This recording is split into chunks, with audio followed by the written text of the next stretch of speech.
Benjo. Se você é descendente de japonês e tinha um avô ou uma avó que foram do Japão para o Brasil e costumavam falar benjo para se referir ao banheiro, por exemplo, e chegando aqui se deparou com a palavra toire e com os japoneses dizendo para você que benjo não se usava mais. E aí você aboliu ela do seu vocabulário. Eu venho trazer para vocês uma informação que com certeza vai agregar muito valor para você através da palavra benjo.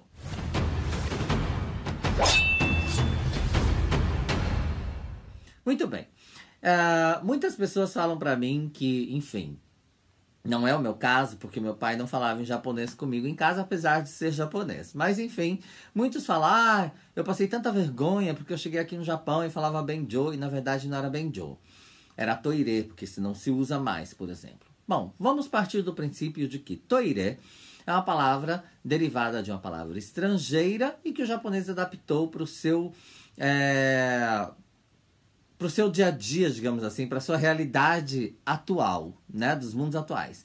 Mas a palavra benjo ela é uma palavra em japonês. Eu, como um bom curioso, quis saber desde muito tempo por que se falava benjo e por que não se falava mais. Porque eu sempre tive essa curiosidade de saber o porquê que era incluído uma palavra estrangeira dentro da língua japonesa e por que ela não existia na língua japonesa como um todo, digamos assim, né?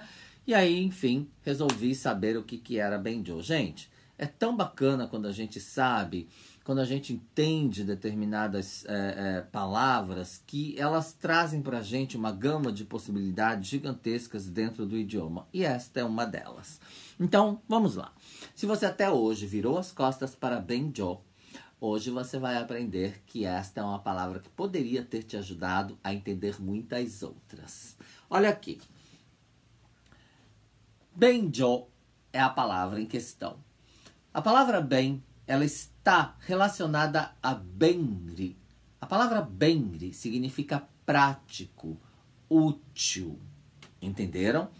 E jo, ele é a palavra que se refere a lugar, a um local, a um basho, a um tokoro, por exemplo, né? Que é um lugar. Então tá aqui, benjo, benri, e você entende o quê? Que é um lugar ou um local útil, prático. Acredito que você vai, né, concordar comigo. Qualquer pessoa vai concordar comigo que o banheiro é um lugar útil, né? E é um lugar prático. E aí, olha só. Vamos partir desse princípio, tá? Para falar sobre esta palavra, benpi. Para quem tem benpi aqui no Japão, sabe exatamente o que é isso, não é mesmo? Que nada mais é do que constipação, a dificuldade de defecar. E aí nós temos aqui o ben novamente. Percebem? Ela está na palavra benpi. Assim como ela está na palavra daiben e shouben. Percebam que nós temos aqui o ideograma de grande, de oki. Ou seja, nós temos aqui as fezes. É o seu daiben. E aqui nós temos um shouben, que temos o ideograma de pequeno, chisai. E aí você tem aqui a urina.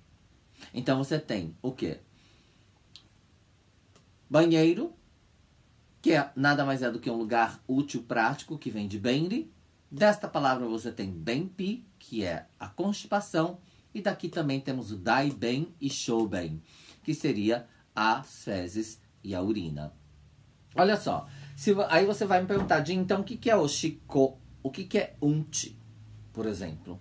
Você pode utilizar oshiko, você pode utilizar unchi. Oshiko seria xixi, unchi é cocô, tá? Que geralmente a gente utiliza para crianças.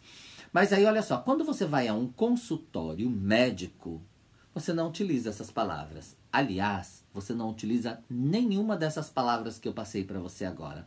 Nem mesmo daiben, pode até utilizar.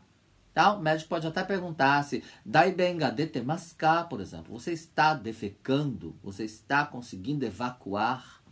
tá? Ou shouben no ryou, por exemplo, né? A quantidade de urina. Futsu desu ka? É normal. Ou, por exemplo, shouben no iro wa dou desu ka? Koi desu ka? Usui desu ka?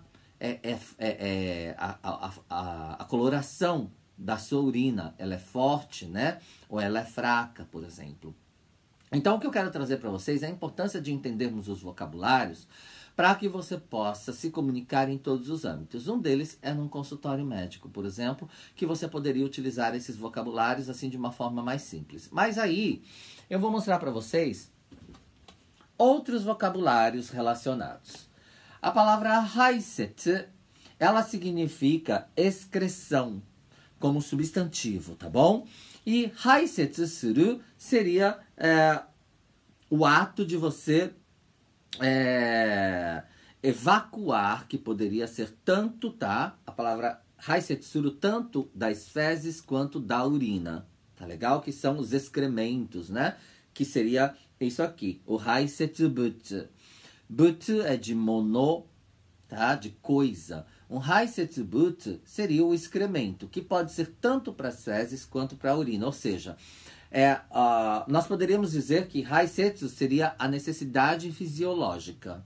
Então, dentro das necessidades fisiológicas, você tem tanto a urina quanto as fezes, correto?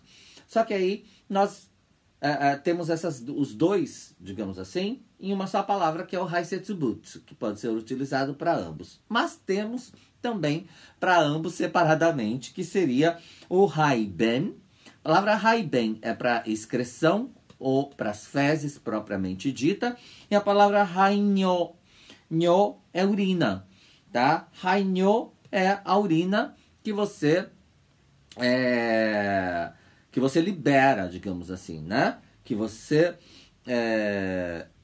que você evacua, tá bom? Evacuar não é somente das fezes, pode ser também evacuar a urina, ou seja, tirar ela de dentro do seu organismo. Então você tem aqui o hainyo.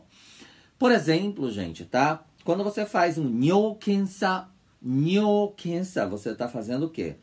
Um exame de urina, tá? Não se fala oshiko no kensa, pode até se falar, tá? De uma forma mais coloquial. Mas o médico nunca vai utilizar dessa forma, exceto que ele perceba que você tenha dificuldade de compreensão do idioma, tá legal? Ou ben no kensa, que seria um exame, né? Um teste, um exame das fezes. Então, você tem ben no kensa, nyo kensa, que são as palavras utilizadas dentro de um ambulatório, por exemplo, para fazer a coleta, né, do ben, né, ou dai ben também se fala, como eu disse agora para vocês, que seria, né, as fezes propriamente dita, que poderia até ser um bem grande e um bem pequeno, né, que é o dai e o sho, né, que seria para se referir às fezes e à urina, como eu disse agora há pouco. Mas enfim, é importante nós entendermos isso, tá? Quando você coloca, por exemplo, haisetsu suru, é o ato, lembrando disso que suru é um verbo auxiliar, para você transformar isso em uma ação, tá bom? Bom, eu vou deixar aqui para vocês, para que vocês possam printar, caso você queira, ter aí na sua coleção de vocabulários. Eu vou deixar outra também, acho que eu não deixei, né? Tá aqui. Jibenjo, benri, benpi, daiben, shouben. Tá? Eu acho muito importante nós entendermos todos os vocabulários do idioma, principalmente para a gente que vive aqui no Japão, não é mesmo? Se você é uma pessoa que vive aqui, né, provavelmente você deva entender a importância de sabermos isso. Porque às vezes você vai para um médico e você não entende determinados vocabulários, justamente porque ele não utiliza o vocabulário, ele não vai falar oshiko, né, unchi, tá? Ele tem um outro vocabulário para se referir a isso, as necessidades fisiológicas, e é importante a gente entender isso. É por isso que muitas pessoas precisam de um intérprete dentro do hospital, justamente por não deter este conhecimento. Então, espero que isso possa te ajudar de alguma forma aqui no Japão, na sua vivência, que se você precisar. Eu faço traduções, como vocês sabem, em hospitais e clínicas há muitos anos.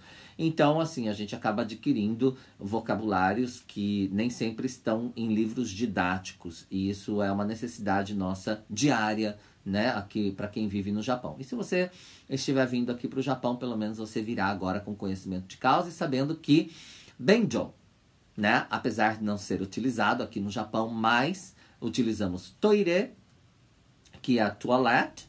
Também tem o tearai, que é o lavabo, o lavatório, digamos assim, né? Tem keshoshitsu, por exemplo. Kesho é maquiagem, shitsu é sala, sala de maquiagem, que também pode ser utilizado para se referir ao banheiro, tá? Então é importante a gente entender que existem, sim, palavras diferentes também para se referir. O tearai e keshoshitsu são em japonês, né? A única palavra diferente aí é toire, que vem de toilette, tá? Para falar banheiro. Mas, enfim, é importante a gente entender a origem da palavra, né? Como no caso do Benjo, para saber que ela dá origem, na verdade, ela dá nomes a outros vocabulários que são importantes para a gente saber, tá? Então, fique aberto, mantenha a sua mente aberta sempre, para que você possa absorver todas as informações que estão ao seu redor, tá? Principalmente as que eu passo aqui para vocês no Fale Japonês. Espero que você tenha gostado, espero ter te ajudado e me ajude a disseminar esta informação aí para que mais pessoas possam ter acesso. E a gente se vê em outros vídeos. Tchau, né?